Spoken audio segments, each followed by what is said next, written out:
गरीब की बेटी।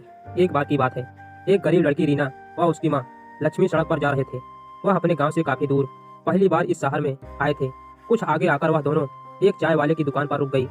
कुछ पल यहाँ वहाँ देखने के बाद लड़की की माँ लक्ष्मी दुकान वालों के पास पहुंची और उससे कहने लगी, भैया हम आज ही सोनपुर गाँव से आए हैं, हमारा इस शहर में कोई भी नहीं है, क्या आप मुझे अपनी दुकान में कुछ काम दे सकते हैं जिससे मैं अपनी बेटी का पेट भर सकूं।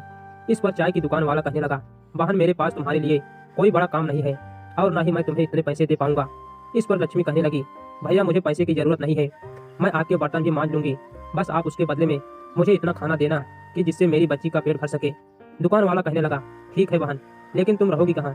इस पर वह बड़ी मायूसी से कहने लगी, भैया मेरा इस दुनिया में कोई नहीं रहा, क्योंकि रीना के पिता का देहांत हो गया है, जिसके बाद मेरे ससुराल वालों ने मुझे और मेरी बेटी को धक्के मारकर घर से बाहर निकाल दिया है।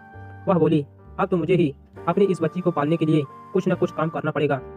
आपको मंजूर हो तो मैं आपकी इस दुकान में ही सो जाऊंगी। सुबह जब तक आप अपने घर से आएंगे तब तक मैं आपकी दुकान में झाड़ू पोछा व बर्तन साफ कर दिया करूंगी। इसके बदले में आप बस मेरी बेटी को कुछ खाने को दे दिया करना। लक्ष्मी की ऐसी बातें सुनकर चाय वालों का मन पिघल गया और उसने लक्ष्मी की बात मान ली। दोनों माँ बेटी वहीं दुकान में रहने लगी और काम करने लगी। ऐसे ही उनका समय बीतने लगा। एक दिन चाय वाला उससे कहने लगा, बहन मैं तुम्हारे लिए पास के कारखानों में बात करूंगा जिसमें मेरी चाय जाती है।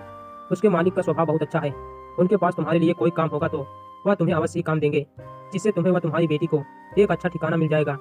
यह कहकर चाय की दुकान वाले भैया ने जब कारखानों के मालिक से उन दोनों के बारे में बात की तो मालिक ने कहा, ठीक है, हमारे घर पर एक काम करने वाली की आवश्यकता है, इसलिए तुम उसे हमारे घर भेज देना।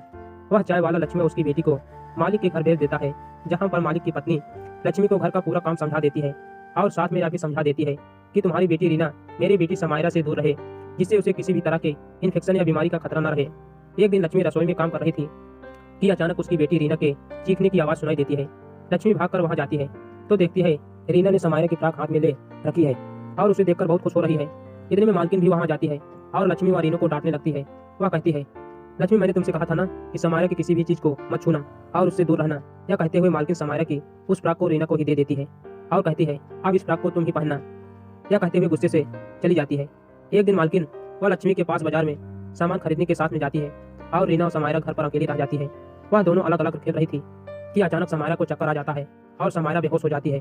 तभी पास ही खेल रही रीना की नजर समायरा पर पड़ जाती है और वह भागकर उसके पास पहुंच जाती है। रीना समायरा के ऊपर पानी की बूंदें डालती है जिससे उसे होश आ जाए, पर समायरा अपनी आंखें नहीं खोलती। रीना घबराकर बिना देर किए पड़ोस में जाकर शोर मचाकर आया बताती है कि देखो समायरा को पता नहीं क्या हो गया है और वह उठ नहीं रही है। उनके पड़ोसी आकर जब घर में देखते हैं तो वह समायरा की हालत देखकर जल्दी से डॉक्टर को बुला लेते हैं। कुछ ही देर में डॉक्टर वहां पहुंचते हैं और समायरा को इंजेक्शन लगाते हैं जिससे वह होश में आ जाती है। कुछ देर बाद मालकिन व लक्ष्मी भी बाजार से लौट आती है और घर पर पड़ोसियों को देखकर घबरा जाती है। समायरा की हालत देखकर तो मालकिन बहुत ही परेशान हो जाती है, लेकिन डॉक्टर उन्हें दिलासा देते हैं कि अब वह ठीक है और कुछ दवाइयां लिख देते हैं। समायरा की मम्मी उसके पापा को भी फोन करके बुला लेती है। डॉक्टर उन दोनों को समझाते हैं कि ब्लड प्रेशर लो हो जाने की वजह से समायरा को चक्कर आ गए थे और वह बेहोश हो गई थी। ऐसे में अगर सही समय पर रीना पड़ोस में जाकर लोगों को नहीं बुलाती तो कुछ भी हो सकता था। वह रीना की बहुत तारीफ करते हैं और कहते हैं, अगर यह समझदार लड़की यहाँ न होती तो पता नहीं आज क्या हो जाता। डॉक्टर की यह बात सुनकर समायरा के मम्मी पापा बहुत खुश होते हैं और रीना व समायरा को साथ में खेलने की इजाजत दे देते हैं, जिससे कि लक्ष्मी की परेशानी और भी सुलझ जाती है। अब वह खुशी खुशी मन लगाकर उनके घर में काम करती थी और अब उसे अपनी बच्ची की भी चिंता नहीं रहती थी, क्योंकि अब रीना और समायरा सारा समय साथ खेलते रहते थे।